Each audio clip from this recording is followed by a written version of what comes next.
Bienvenue dans cette nouvelle revue de moi-même, Raph Laurent-Duc. Cette fois-ci, ma première revue de classe voyageur de la gamme Earthrise de la trilogie Warforged Spartan Grapple. Alors, c'est le 10e de cette gamme-là, comme c'est mentionné ici. C'est bien entendu un Autobot, Takara Tomy Generation, Transformer 8+, Hasbro. Sur le côté gauche, on a un artwork de Grapple en action avec ses deux accessoires. Justement, son genre de canon qui remplace la main et sa genre de pince. Et il est apeuré. Il a peur de quoi? C'est ça qu'on veut savoir. Un Titan, Scorponok, Megatron, un Seekers.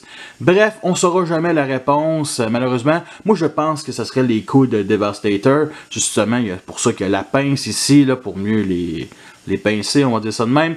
Et on a aussi l'arche en background dans une genre de forêt un peu dévastée, donc peut-être que c'est l'arche qui a fait ça. Mais on voit quand même quelques arbres et justement c'est mentionné sa classe ici. À la droite, le fameux poster promotionnel de la gamme Earthrise avec l'arche qui s'écrase, avec justement des Autobots à la droite et aussi justement des Decepticons à la gauche, avec encore justement ici l'arche qui se fait tirer par justement le Nemesis, le vaisseau Decepticon. On voit un Quintenson, on voit un Unicron ici. Au-dessus, il montre la silhouette de Galvatron, ici le logo justement de la trilogie, symbole Autobot et bien entendu plein d'astres célestes. Au landau, il montre les deux modes, le nombre d'étapes, Transformer mode intermédiaire et il montre justement la gimmick qu'on peut faire avec Sunbuyer ou mettons une petite route qui se vend avec Iron Rocks que je vais vous montrer plus tard.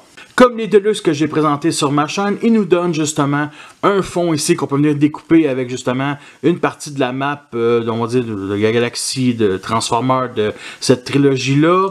Alors, il nous donne aussi une petite languette rouge que je n'ai pas enlevée ici de son petit sachet. Fait que ça, c'est un des premiers que j'avais. Fait que je sais pas trop où est-ce que c'est indiqué, mettons, le nom des planètes, mais bon, je n'ai pas trouvé quelque chose. Mais il va avec, bien entendu, j'aime beaucoup le fond bleu ici. Bien entendu aussi le fameux symbole de, mettons, son grade, de quel groupe il fait partie. Que c'est surtout été introduit dans le siège, mais qu'ici, c'est plutôt secondaire, on se le mentira pas. La petite notice ici, justement, que j'ai pas eu besoin, en réalité, personne n'a eu vraiment de besoin, ça c'est certain. Avec les statistiques en cybertronique, fait que c'est carrément inutile. Ils montrent pas les noms des armes, mettons, ce que, honnêtement, j'adorais dans le siège, ça donnait des noms bizarres. Pas bizarres, mais juste loufoques. Ils montrent l'option ici qu'on peut faire avec, justement, la pince et Iron Rocks. Alors, Grapple nous revient avec un mode alternatif G1, carrément le modèle de la Mitsubishi Fuso. Alors, justement, il y a quand même deux défauts. Premièrement, je trouve très petit. Mais attendu, c'est un classe voyageur, mais on est loin des classes voyageurs d'il y a 10 ans. Alors, il aurait dû peut-être sortir en classe leader, qui aurait été un classe voyageur, mais beaucoup plus gros que ça, mettons. Et mon deuxième défaut, c'est une petite égratignure ici, vu que toute la cabine ici est peinturée sur du bleu translucide. Fait que, ici, là. Alors pour ce qui est du schéma de couleur, il est très orange, il partage trois tons d'orange, dont un qui est peint, mettons, comme je disais, sur la cabine, qu'on retrouve ici, et justement à l'intérieur des jantes. Sinon, il y a deux autres oranges, mettons un qui est ici, qu'on retrouve, mettons, ici, justement à l'arrière, et l'autre, c'est pas mal le reste, admettons, qui est un peu plus pâle, on va dire ça de même. Le noir ici que vous voyez, les fameuses lignes noires, ça c'est peint. Le reste du noir que vous voyez, aucunement peint, mettons, ici, justement, les roues. Justement, un autre point négatif, vraiment, c'est l'intérieur des jantes. À l'avant, ici, ce n'est pas peint, fait que c'est assez spécial. On voit vraiment la différence de ton ici avec les roues avant et les roues arrière. On a du silver ici pour les genres de pièces de piston ici qui malheureusement ne descend pas. C'est pas un point négatif, c'est juste que si, admettons, il aurait sorti en classe leader, peut-être qu'il aurait pensé à ça. Fait que justement, on a aussi du silver ici, du bleu translucide pour les phares avant. Et bien entendu, le seul symbole Autobot de toute la figurine ici au centre. Du point de vue en dessous, on ne devine pas vraiment que c'est des parties du robot. Mettons, ça c'est les cuisses, la fourche, les tibias, les pieds. Fait que ça reste quand même assez propre. Justement aussi, il roule très très bien. Bien entendu, sa grue fonctionne, fait qu'on peut la lever, c'est sur ratchet joint, ça se pivote aussi. Tout simplement, on peut venir la rétracter, mais c'est dû à la transformation. Sinon, bien entendu, ici, il y a le bout, on peut venir pivoter, rentrer ici à l'intérieur, tout simplement. Et il y a un trou 5 mm pour mettre justement cet accessoire-là, qui est le genre de pince, qu'on peut venir plugger ici, et mettons dans un trou 5 mm un peu partout. Fait qu'on peut venir le plugger, comme ça. Et on peut, mettons, monter comme ceci, Vraiment, vraiment cool, genre parfait pour du stop motion. Et comme vous pouvez voir, il y a genre une petite pince ici à l'intérieur, au milieu. C'est pour venir prendre justement les genres de routes ou justement les Battle Masters. Et ici, justement, à travers cette connexion-là, fait que c'est comme si on pouvait le prendre. Ça se connecte plus ou moins bien. Fait que on peut venir arracher, mettons, le bord de la route, comme ça. Le lever. On peut le mettre sur un angle, ça va tenir pareil. Et vous pouvez voir aussi une petite comparaison avec justement Iron Rocks. On peut venir stocker son arme dans les trous 5 mètres. Il y en a 3, 2 sur chaque bord à l'arrière et bien entendu la poignée. Fait qu'on peut venir plugger ici. Comme ça. On a aussi l'autre canon main qui est déjà stocké ici, qu'on peut venir déclipser et mettre à l'avant pour former son canon principal. On dit ça de même. Alors le voici garni des phasers, que ce soit dans les trous 5 mètres ou dans les pegs 3 mm. Il y en a un nouveau qui est, mettons, à 5 côtés, ici à l'arrière, tout simplement, mais ça reste quand même un trou 5 mm, fait que ça tient quand même très très bien, c'est juste spécial. En comparaison avec Ice Generation de classe Deluxe, qui est quand même un petit Deluxe pour l'époque. Alors, est-ce que ça fit ensemble? Oui puis non. Non, parce que ça, mettons, on prend ça comme un pick-up normal, mais si on considère Ice comme un énorme pick-up blindé, oui, ça fit, il est juste énorme, là. Et je ne voulais pas passer à côté d'une comparaison avec le premier Grapple qui est sorti dans les Chug, la version of the Shield, qui est aussi de classe voyageur. Oui, c'est bien un classe voyageur qui date d'une dizaine d'années. Et juste regarder à côté de Ice, ici, comment ça fit tous les deux, là. Sérieusement, c'est magnifique. Lui, il est plus petit, plus cher, puis il y a vraiment des gens qui acceptent ça sans broncher. Si cette gang de petits fachos, c'est dégueulasse. Nous sommes rendus à la transformation qui ressemble beaucoup au G1, qui ressemble beaucoup au Masterpiece. En réalité, les Grapple qu'on a eu depuis le début de la franchise, ils ont toutes la même transformation. Tu sais, carrément, là, presque ça. Là. Bref, fait que on vient ici pivoter cette partie-là. On rentre la grue comme ça. On la pivote l'autre bord comme ça. On vient déclipser ici justement les bras et on pivote la cabine comme ceci. On sépare en deux. Comme ça, on les place droit, on déploie la main. On déclipse ici toute l'arrière qui va former les pieds. Alors, beaucoup de gens ont des soucis avec ces deux pegs-là. Il y en a que ça a cassé là-dedans. Il faut limer un petit peu.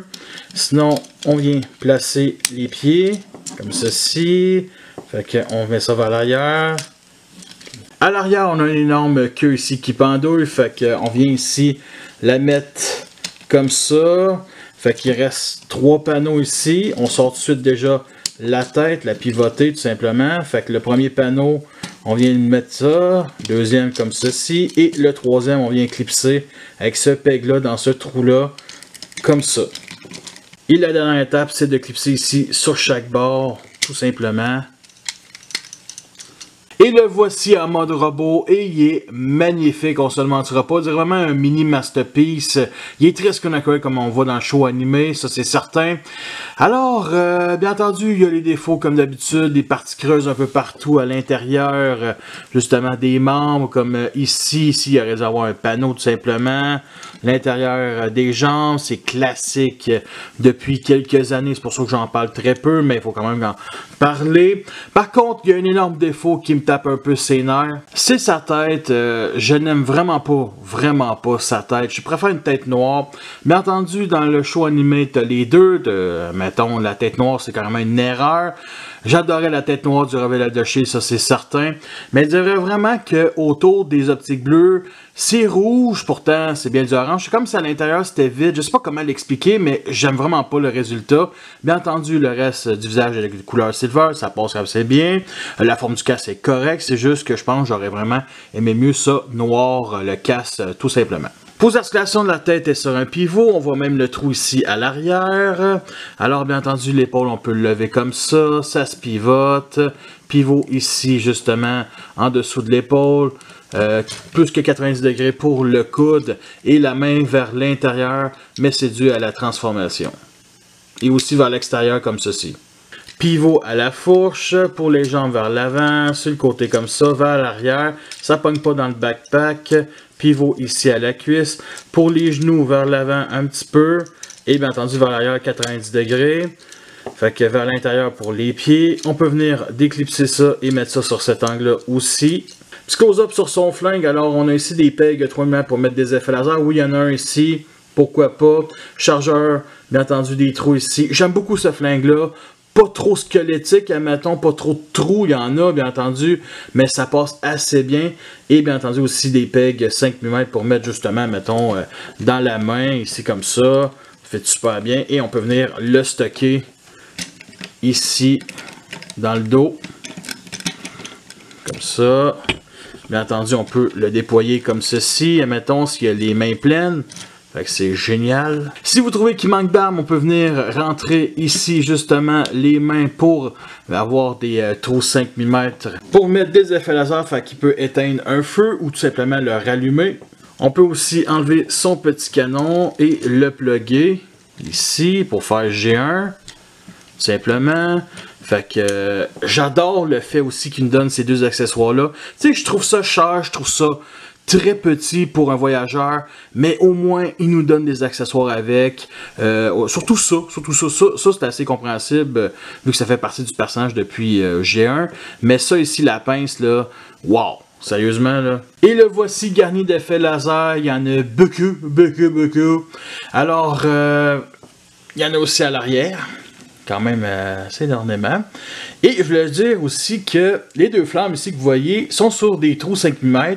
Et bien entendu, ils vont sûrement nous faire un inferno. C'est clair qu'ils vont nous faire un inferno. Et inferno a des genres de petites ailettes. Et c'est là qu'ils vont être mis. En tout cas, j'espère sérieusement parce que sinon, c'est con. En comparaison avec Ice Generation et Iron Rocks de la même gamme, qui sont tous les deux des Deluxe, les deux fit quand même assez bien. Ice est supposé être à peu près arrivé, mettons, à la tête. Là. Sérieusement, Ice est gigantesque, mettons dans G1, là, mais aussi le jouet Artrise que je n'achèterai jamais, pour simplement la simple raison que lui, je trouve beaucoup mieux, ce n'est que mon avis. Fait que je trouve que, sérieusement, ces trois-là ensemble, là, côte à côte, des travailleurs, là, Autobo, des consos que tu bottes, là, c'est le fun d'en avoir. Là. Avec la version d'un Video Shield, qu'on se le mentira pas, est beaucoup moins bien en mode robot. Sérieusement, beaucoup moins bien, beaucoup plus de défauts. Donc, j'ai aucun regret d'avoir acheté l'Artrise. Par contre, je vais garder cette version-là, je la trouve quand même assez bien. Voici le genre de pause qu'on peut faire. Nous sommes rendus à la fin de cette revue. J'espère que vous l'appréciez. Vous avez les pour et les contre. Alors, je recommande cette figurine-là. Faites-moi confiance, ça en vaut vraiment la peine. Justement, je l'ai pogné à mon Toys R Us au coût de 35$ avec les taxes. Il est en spécial. Son prix initial, c'est 40$. Les taxes, ça vaut pas ça tant qu'à moi. Comme d'habitude, ma galerie photo sur Facebook. Le lien va être en dessous en description. Comme d'habitude, quelques fan mods. Justement, dans les prochaines semaines, prochains mois, il va y avoir beaucoup de revues de chat, que ce soit du Siege. Je vais essayer de finir Siege. Et bien entendu, on continue du Artrise avant d'aller dans du Kingdom. Pour ceux qui veulent du Series, allez chier. Tout simplement, allez chier. Fait que vous voulez tous m'accrocher, vous avez déjà tous quoi faire. Fait que merci à tous d'avoir écouté cette revue-là. Fait que sur ça, je vous laisse et à la prochaine.